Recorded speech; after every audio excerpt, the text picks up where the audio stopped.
Greetings, everyone. Welcome to another Clear Mountain interview. We are so excited, feel very blessed to have Venerable Jetsunma Tenzin Palmo with us. Jetsunma, thank you so much for joining us. Nice to see you again, Ajahns.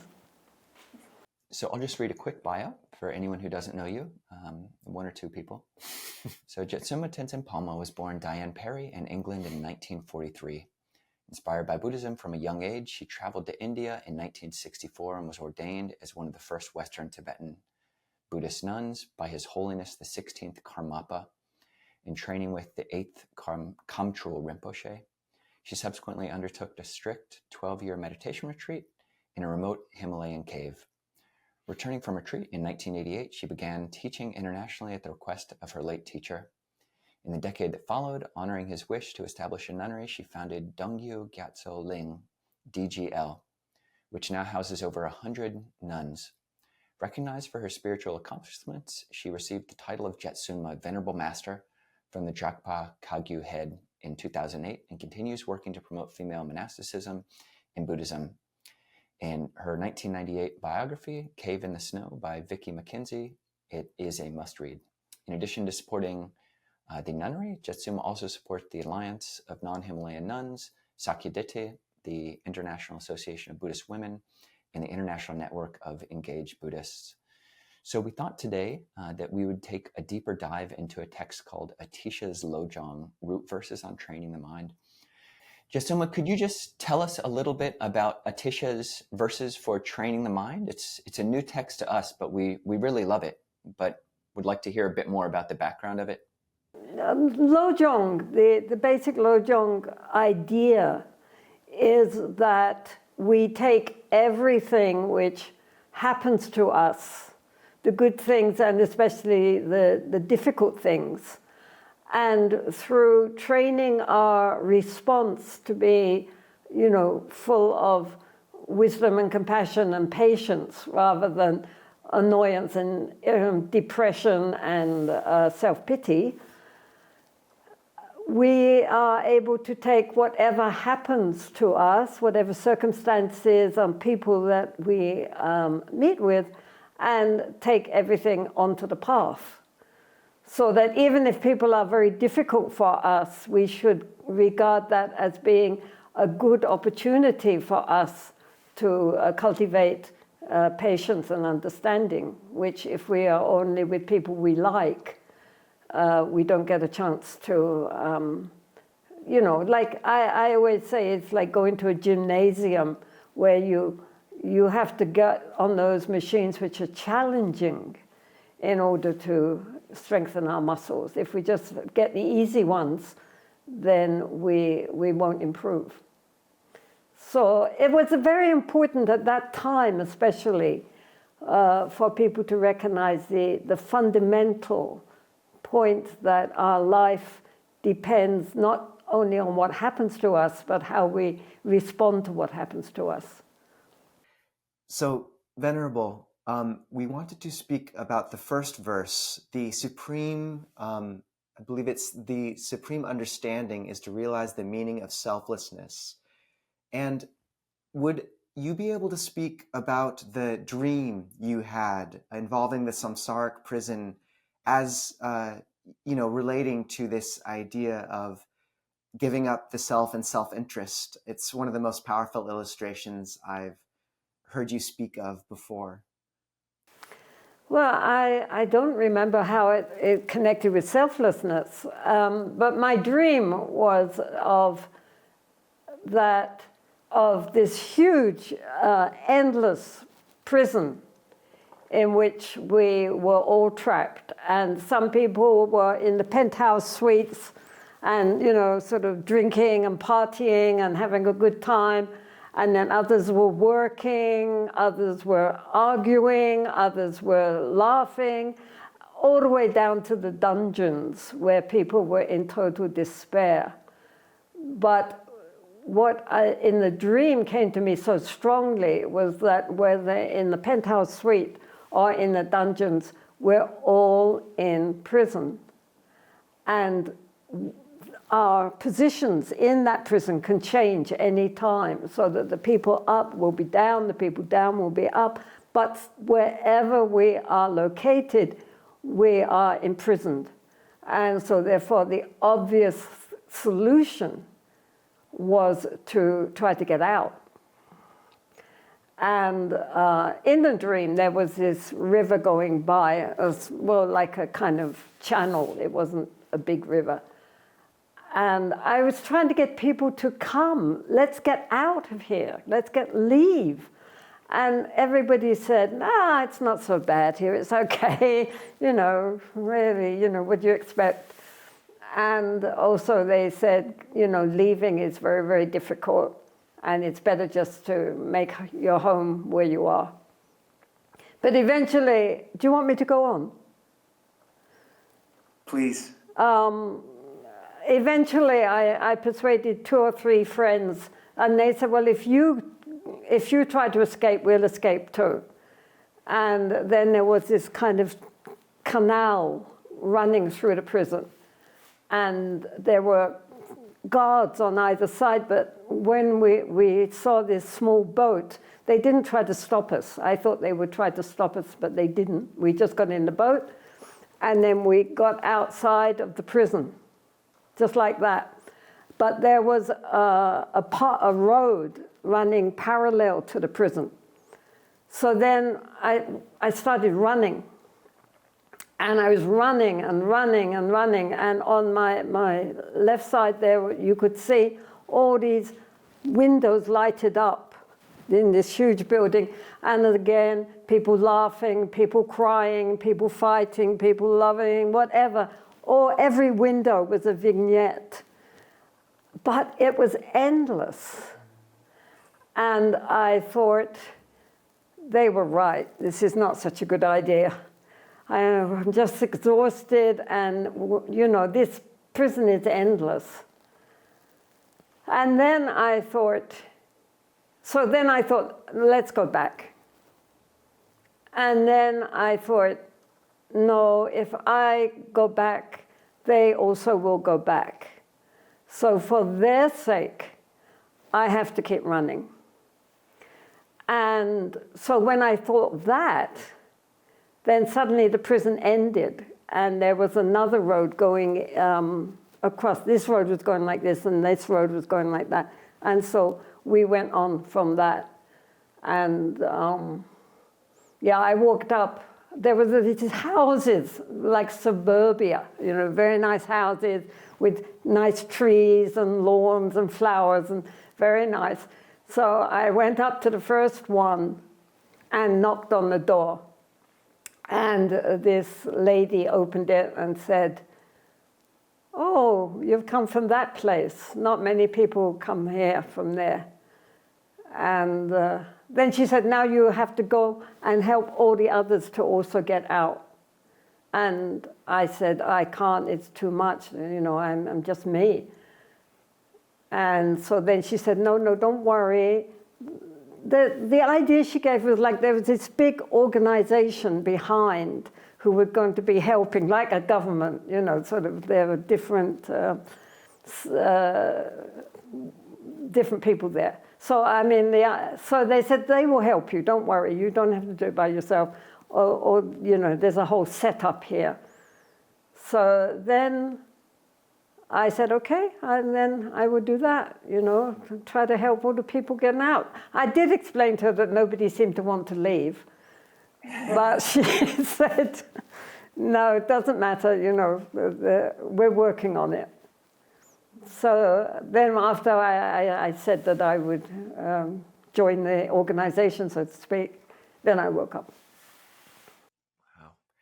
It's a beautiful dream, and I like thinking of these Atisha verses as like prison break tools. At one point, I've heard you describe them as precepts of Lojong training, and I'm curious if you could say more about that word, because in the Theravada, we just use this word precept to refer to, if it's lay people, the 5 precepts, or as monastics, our 227 or 311 precepts. So how does one relate to these verses for training of the mind? Is it the same as precepts? I mean, it's it's easier to say, I'm not going to kill than it is to say, I'm going to give up, selfing. In the sense that was Bodhisattva's precepts. I mean, of course, everybody, in Tibetan tradition, there are 3 levels of vows. So the first level is that of the Vinaya. So that's like the 5 precepts and the 10 precepts and, all the way up to the 364 nuns' precepts. So that's like the first level. And then the second level is the Bodhisattva precepts, of which there are 48. But they are more to do with attitude. I mean, they already assume that your ethics are good. And that after all, these basic ethics are based on non-harming, right? So obviously, a bodhisattva is not going to harm. So the next level is the Bodhisattva precepts, which are more to do with your attitude and how to live harmoniously in a community. And then the third level of precepts with other vows would be the tantric vows, the Vajrayana vows, of which there are numerous again. Buddhism loves vows, have you noticed?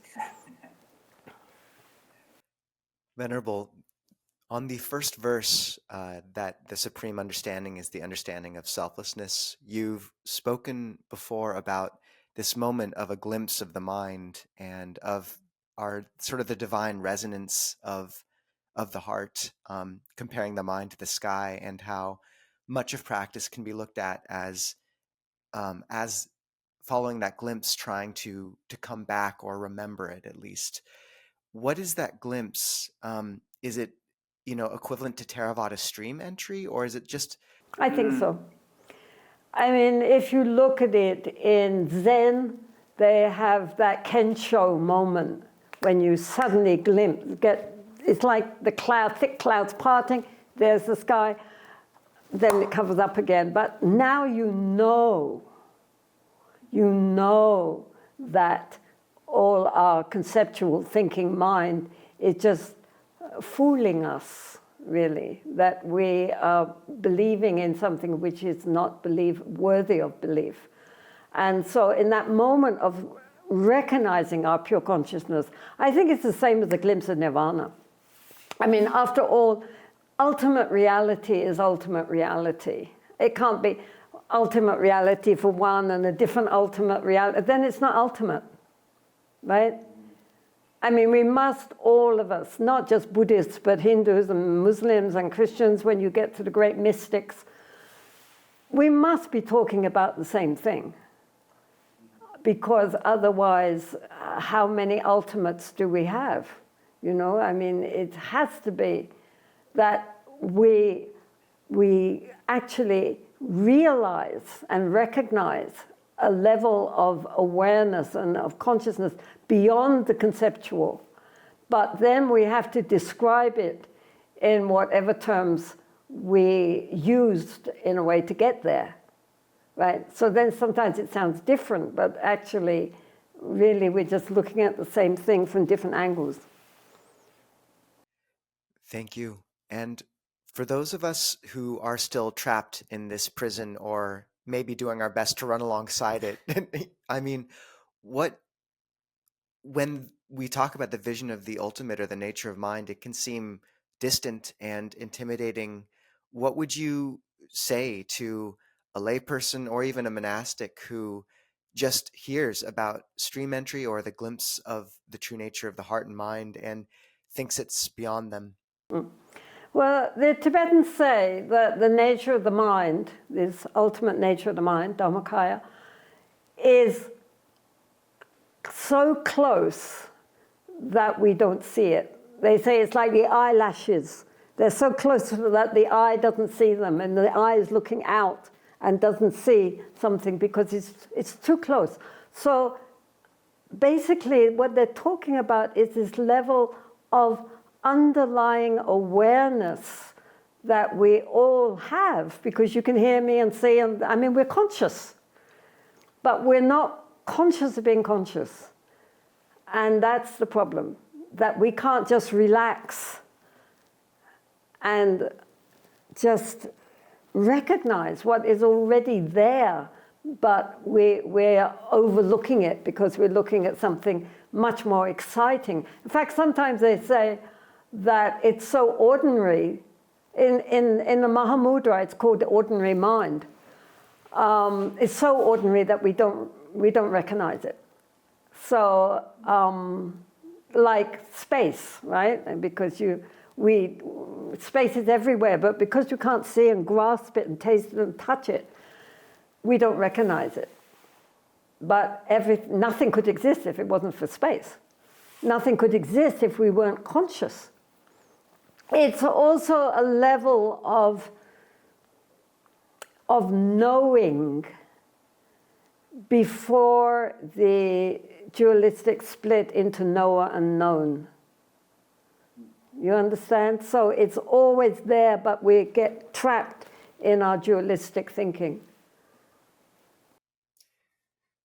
Venerable, in your experience, are there glimpses of this before the utterly life-transforming deep glimpse that may be equivalent to stream entry, say like non-dual perceptions? Just someone is able to experience that what's inside and what's outside are less distinct than most people conceive most of the time, but which isn't an utterly liberating view.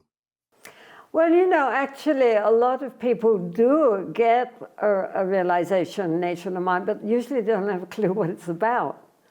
But at the same time, it can completely change their whole perception of what life is. And sometimes they're not grateful because they had everything nicely set up and thought they were doing well. And then suddenly this flash of insight, of deep understanding of what really is going on. And they think, oh, blast, that's spoiled all that now, right? And now I have to go and find out what this is all about. Because, this is true. And I don't know what it's going on with, but I need to find a teacher. It happens. Venerable. And because the mind is not grasping at getting realizations or even thinking about it, the mind is probably at that time completely alert but relaxed. And so then the experience arises. But then when we go hunting for it, we create once more this very dualistic split. That's the quandary. You have to want it on one hand. On the other hand, if you do want it, you've already, closed the door. The second verse is the supreme spiritual discipline is to tame one's mind. Oh, of course. Well, and you've spoken about how once you have good samatha, tranquility, that the rest of the practice is in the palm of your hands. And how would you recommend moderns cultivate good samatha? How much retreat is necessary? And do you have a particular approach you recommend to, say, the breath as a meditation object, or what object you usually advise people towards? Well, I do think, Ajahn, that it's really good that nowadays people are beginning to recognize the usefulness of having a well-tamed mind. Before we do all these other exciting practices, how can we do them if we have a monkey mind? And so the practice of shamatha now, I think, is becoming more and more understood for its great benefits. As if a well-tamed mind, a well-tamed mind also means a mind which is, what can I say, pliable, which is able to be workable, as the Tibetans say. We can do with it what we want to do instead of the mind just doing what it wants to do. And so the best approach to that would be shamatha. Obviously, nowadays, most people are not able to spend years and years practicing shamatha. in a retreat situation. But of course, in that case, there's also the point with shamatha is that increases our awareness, our mindfulness. And so then to try to use, to be as clear and present and aware as possible throughout the day is very, very helpful. I think normally in the Tibetan tradition, they start like everybody else with the breath, but then also sometimes sound. And then when the awareness, when our mindfulness is clear, then to focus on the mind stream itself, and to really just sit back, as I always say, on the banks of the river, not damming the river, but allowing the river to flow, but not being immersed in the river, just watching it. And that is still shamatha. And sometimes, because the emphasis is on the awareness rather than the object of the awareness, so if the awareness is very clear, then to drop the object, whether the breath or the sound or the mind, and just be aware of being aware. So in that way, shamatha really is the sine qua non, because really if our minds are untamed, nothing which we practice will really bring any fruition, because we are not merged with that object. Venerable, the third of these Atisha verses is that the supreme great quality is altruism. And there's a famous Theravada sutta called the Firebrand, where the Buddha talks about 4 different types of people. There's someone who works or practices for neither their own benefit nor the benefit of others.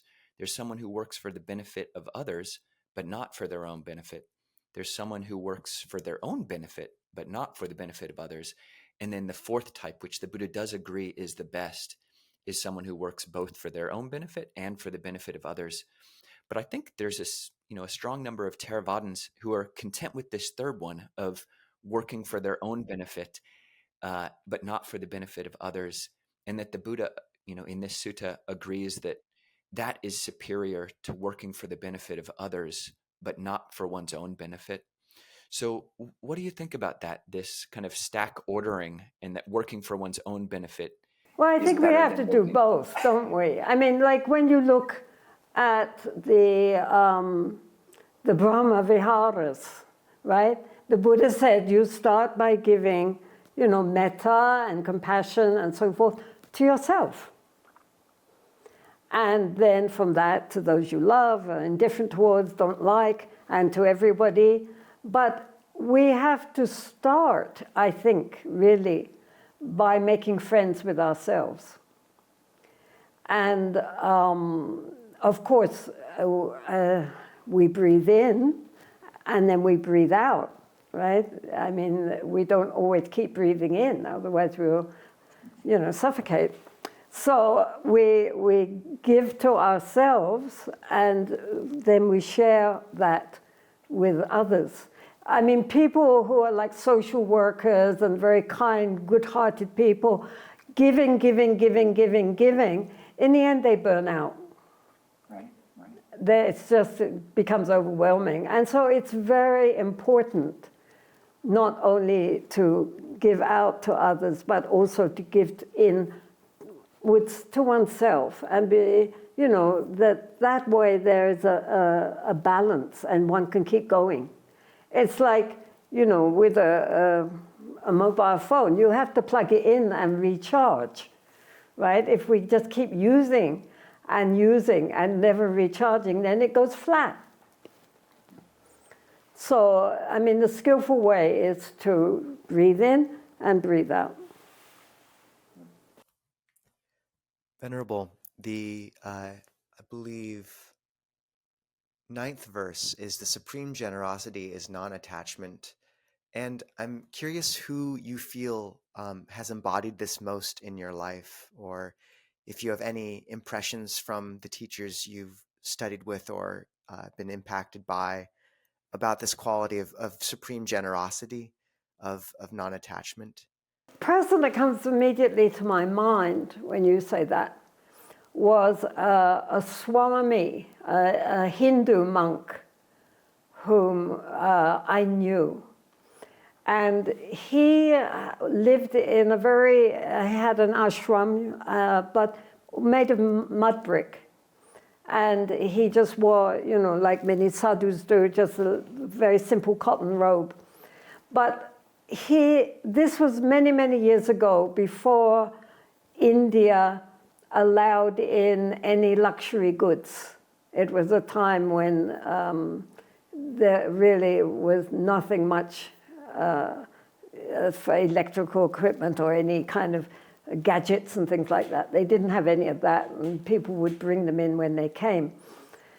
And so he had a number of quite wealthy Punjabi students, and they would come and they would offer their guru, something really nice. And he would look with such delight when he saw it, like a child with a teddy bear. Oh, look. And he would play with it and look at it and really appreciate it. And they'd be sitting there smiling because they'd given him something he really liked. And then he would look out over his students. Which one would like this most? And, oh yeah, you come, here you are. And he would just give it away.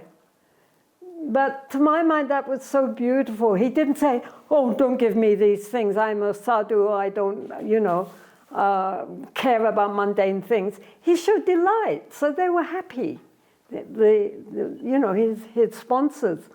But he really didn't want it, right? He was just happy to give it to somebody else.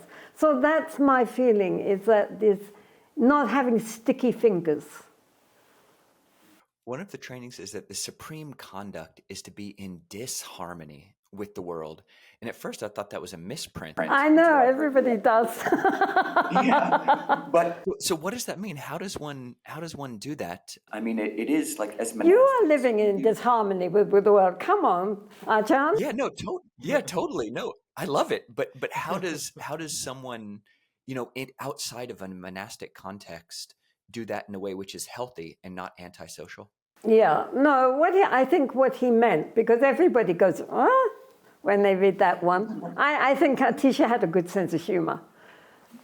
Because he turns a lot of these labels right round.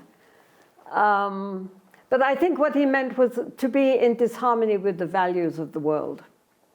I mean, the world is thinking the most important thing is to get more and more and more, and to get a bigger and bigger me, and in every way to exploit the situation as much as one can. And as you know very well, the way of the Dharma is to let go, to release, to delight in giving rather than receiving. And, this is this is not in harmony with the world's ideas, which is that, if you're a success in life, it means that you have a big house, a big car, a big this, a big that. Everybody thinks you're wonderful, or at least, you're a power source. And, this is the very opposite of a Dharma mind. I mean, a Dharma mind should be like Teflon, right? It's non-stick. Thank you, Venerable. How would you, actually, to follow up on that, how would you recommend someone living in a partnership with, say, a non-Dharma practitioner, of which we have many in the community, how do they navigate that dynamic without alienating those in their life, holding, as one practices, often one's path diverges from old friends, old companions. How does one approach that movement beautifully and with a compassionate heart? Oh, well, I mean, we are not judging others. We're only trying to simplify our own lives. And so what others do, we recognize. I think it's very important to remember that it is always said that all beings want happiness. And so if they are happy with what they have and what they're acquiring and the way they're living, then we rejoice for them. We're happy that they're happy. It doesn't mean we sit there sniffing and looking disapproving. We're not judging anybody. If that brings them happiness, may they be well and happy.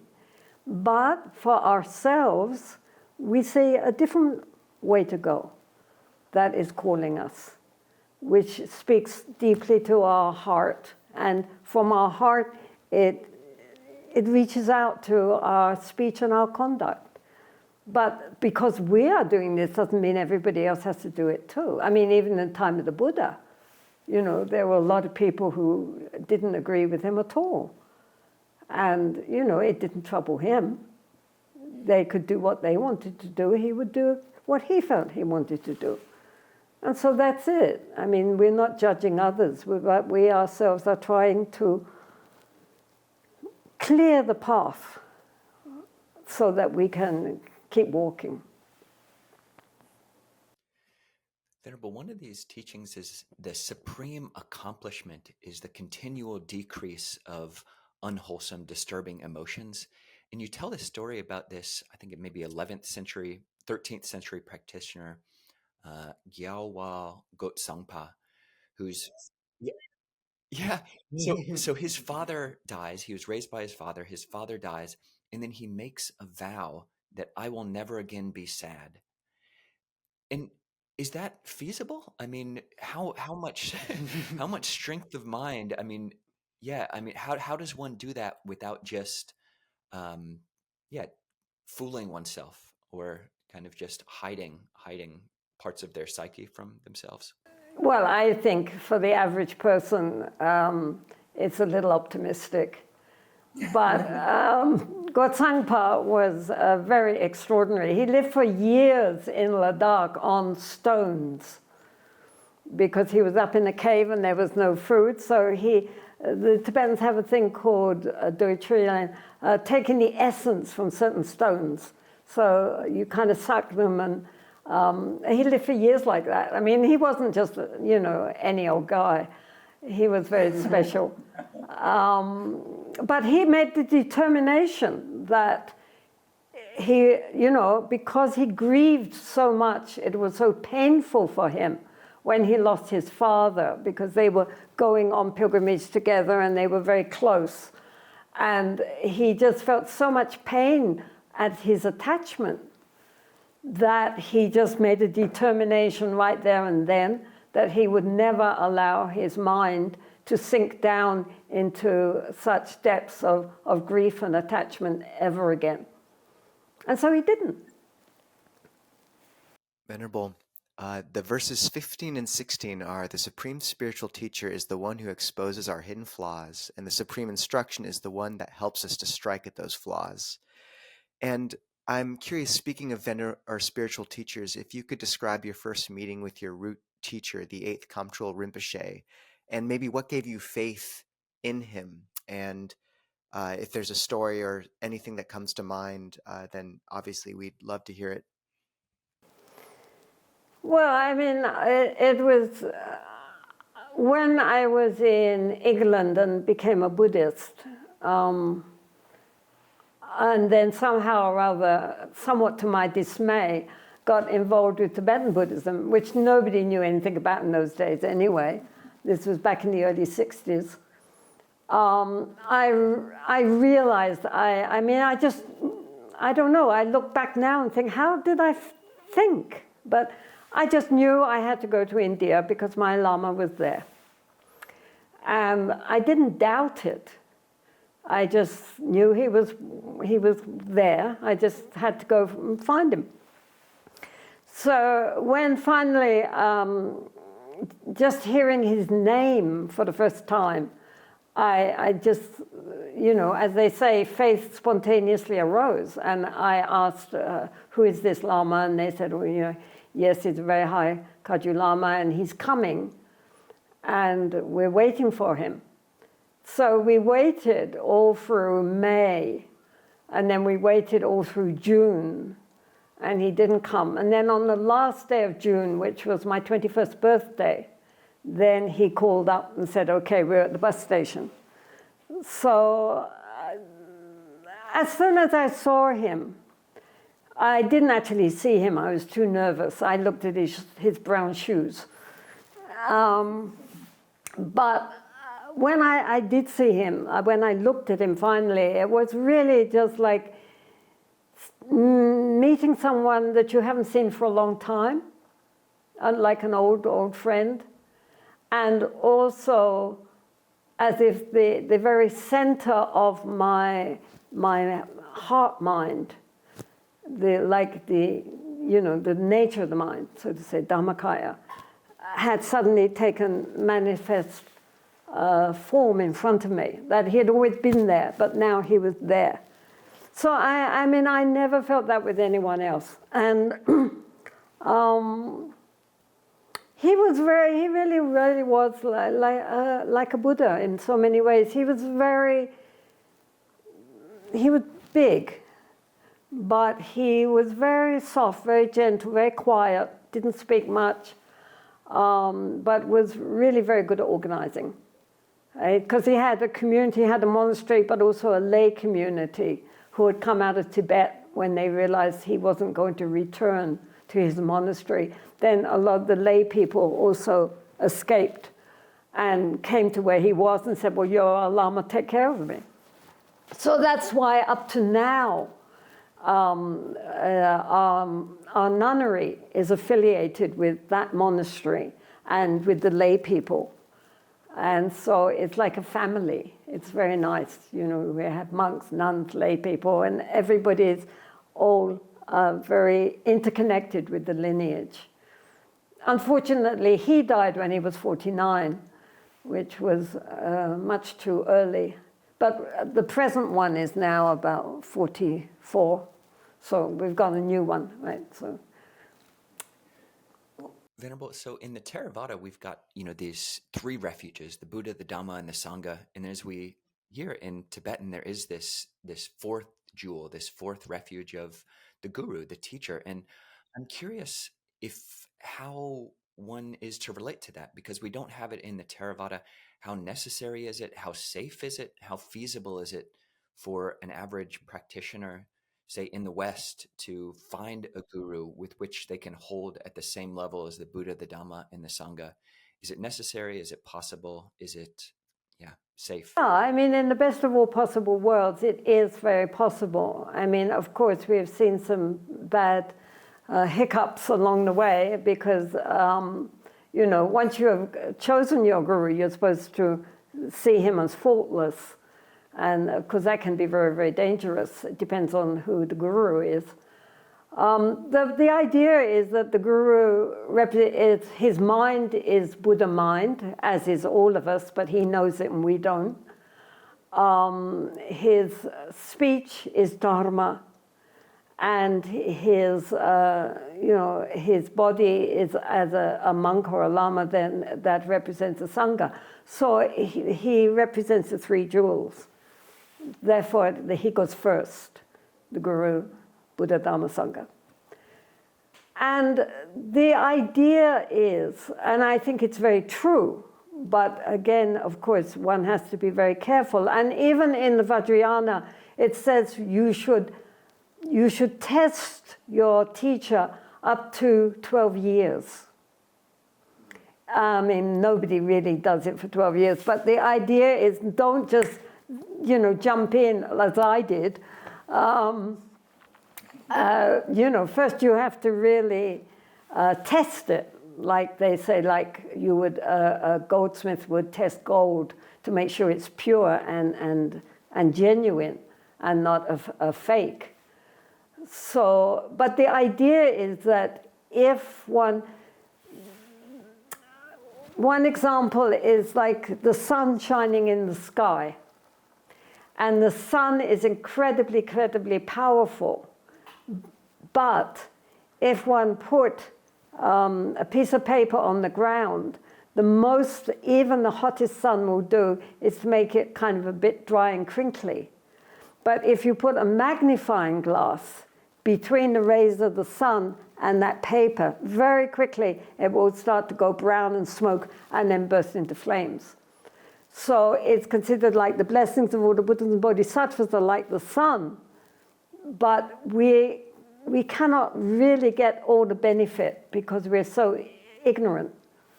But the Guru is like the magnifying glass. He takes all the blessings of the Buddhas and Bodhisattvas and brings them down to us. So that if we on our side have devotion, the Lama's blessings are always there. So then the two go together and one gains realizations of the nature of the mind. When the Guru is a genuine Guru, and most of them are, some of them are more advanced than others, obviously, but if you get a really, really good one, it's true. I mean, they are very, very, there's a very, very palpable blessing from just being in their presence, even if you can't say anything. It's nothing to do with words. It's a mind-to-mind transmission. You speak about this image, Venerable, of the sunlight and focusing it through a magnifying glass in the Guru.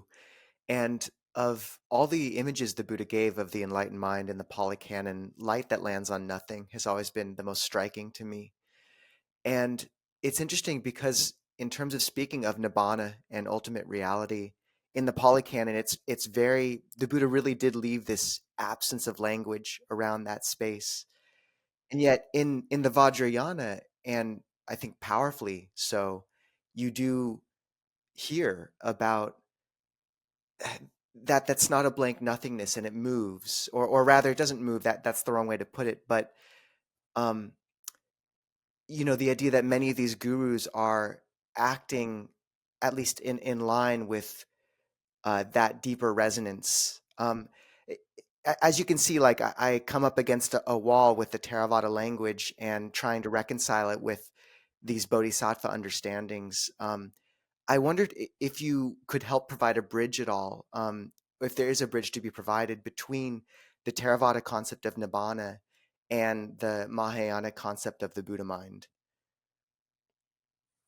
Bodhicitta, maybe? Bodhicitta might be a better one too. Yeah, I mean, I think what the Mahayana view was that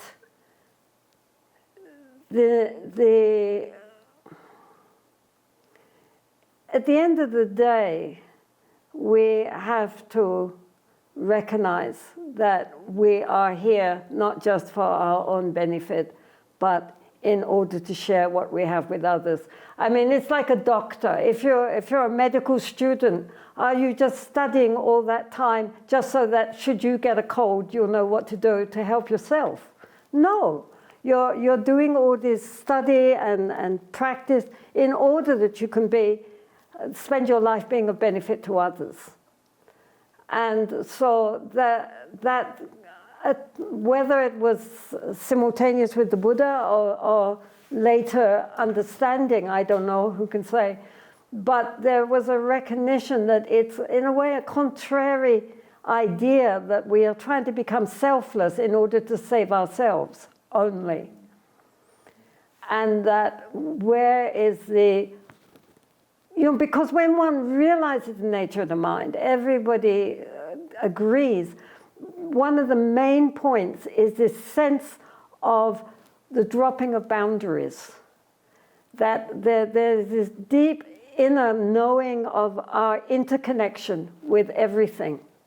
And therefore it doesn't make sense to think that I can be liberated and everybody else can keep on burning in the burning house, right? You have to get out in order to help everybody else get out. I mean, otherwise it doesn't make sense. So especially if we're talking about being selfless. How can you be selfless and then this just is me, and too bad about you, I'm a good example, now you go ahead and try. I mean, we have to reach out to try to help others.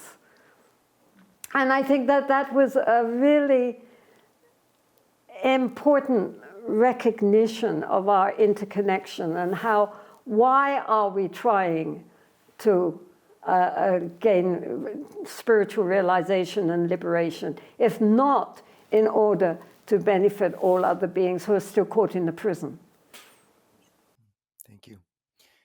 Yeah, somewhat related to this training of the supreme effort is letting go of activity. I mean, it's beautiful, certainly on the level of mind. I mean, that's what we're trying to do, just simplify the mind, just letting go of proliferation and letting go of unnecessary fabrication. But also, I mean, a traditional monastic life is one of minimal activity, and, we're starting a monastery and you're involved with the international network of engaged Buddhists. But how does one reconcile these things, letting go of activity, but also having a level of engagement with society, whether it's starting monasteries or doing other things which engaged Buddhists do? Well, again, I think that Tisha's being a little bit playful, right? The best activity is no activity. But what it means is, I think, I don't know because I'm not a Tisha, but I think that, especially in practice, that there should be no striving. I mean, normally when we are doing a practice and on retreat or anything, we are, the idea of virya and, go plowing ahead and trying, and then we got this level and then you have to get to that level and then you get to that level. Let it go and just be. I mean, in both Mahmudra and Dzogchen, there is a lot of talk about being effortless, and that if we are too orientated to the idea of a goal, then that in itself becomes a hindrance. And so what we have to do is to relax the mind and just allow things to come and know them without this striving, which again is usually ego-propelled. I want to get something out of this retreat. I want to be, get some realization of something. And then that creates a boundary. I mean, it creates a bondage, really, because then we're just... Because usually, as I just said, I mean, it's actually the ego in charge here. So the ego wants to be spiritual, which is a contradiction in terms. I think one of the best lines from the talks you gave on these verses was the ego is perfectly happy to be miserable, which I really appreciated. Yeah, I mean, the ego is there. I mean, and so the important thing, which I think the Buddha recognized and which is not emphasized enough, is that in the beginning, everything we do is dominated by the ego. I mean, you'll have to be on a very high spiritual level, an arahat or 8th level bodhisattva, before there's no ego there. In the meantime, you've got the ego. So then our sense of self, at least we should make it into a friendly, happy sense of self, because then it can, walk along the path. If we're always thinking that we have to get beyond the self, who is saying there's no self, if not the self? And speaking of this ego, and hearkening back to the question of Mahayana conception of path and Theravada, and I'm aware that there may be only so far those different streams of language can go and touch, and I think you speak about it very skillfully, Venerable, and yet I'm still very interested in, certainly I see the Bodhicitta emphasis on it as a profoundly meaningful way of setting down the ego, and certainly our broadening of our conception of our path to include cultivating a community here has been deeply meaningful to me. When you speak about the desire or the goal to save all sentient beings. Is this a skillful means, or is it something where we're talking about something in that place beyond the prison where perhaps it's really hard to use language to speak about exactly what's going on in the Buddha mind and the enlightened mind? And is this where language really, Theravada or Mahayana, begins to touch something we can't quite push past? Can we just save all the people in Seattle? Yeah, I mean, of course, in the Diamond Sutra, it is explicitly says that while we vow to save all sentient beings, we also recognize there are no sentient beings to be saved. Because, I mean, you know, that's you're back to your egos again, right? So ultimately, you know, the empty nature of a reality, there's no beings. But while there are no beings, nonetheless, we are vowed to save them. So there's always that kind of play of concepts so that we don't grasp it yet again, right? I mean, the main problem, as you know very well, is that the ego grasps. And as the Buddha said, that's the cause of our suffering. You know, we always want to hold on there and get things exactly how we think they should be, where it's all literally beyond mind. That's why these breakthroughs are so important, because for a moment we see it so obvious, and then, you know, we lose it again with our conceptual thinking wants to grasp onto what we, for a moment, saw, like a flash of lightning in the dark of the night. It lights everything up, and then back to dark again. Venerable, I have always felt like I have a lot of Tibetan karma in my past, and for many of us, I think you are kind of a flash of that lightning for us. And certainly, I know it's too much, but for those of who it genuinely is meaningful to have the second chance to speak with you. And I wondered if you had any kind of words for Ajahn Kovilo and myself, and just kind of encouragement for us who are still running along the side of the prison. You know, the thing is to be who you are. And that encourages, I think people are much more influenced by someone's behavior than anything you say, right? I mean, and, you know, if you from your side are genuine monks, which of course you are, and happy with being genuine monks, then that encourages people enormously. You know, you don't really have to do anything. You just have to be yourselves. And then people feel, oh, look, you know, they're nice. You know, they're basically perfectly normal, almost, even though they're dressed so funny. And then they think, oh, look, you know, they look okay. They look quite happy. Why are they happy when they don't have any of the things which we are told we absolutely must have in order to be satisfied? How come they look okay? You know, I mean, this I think is the importance of monasticism. That all the things which society are telling us are indispensable for our happiness have mostly been let go of and renounced. And yet they look so happy. How can it be? And then people start to question their own assumptions, to try to find out why should they look so happy when they don't have any of the things which are supposed to give us joy. So that, I think, is really the great role, especially in the West, where people have so little examples, even in Dharma circles, of a monastic life well lived, and the joy that comes from the monastic life, the inner joy. I mean, that repudiates everything which society is telling us. So well done, Ajahns, really well done. Thank Sadhu, you. sadhu, sadhu. Okay, Thank you, Venerable. Thank you, Ajahns. Lovely to see you again.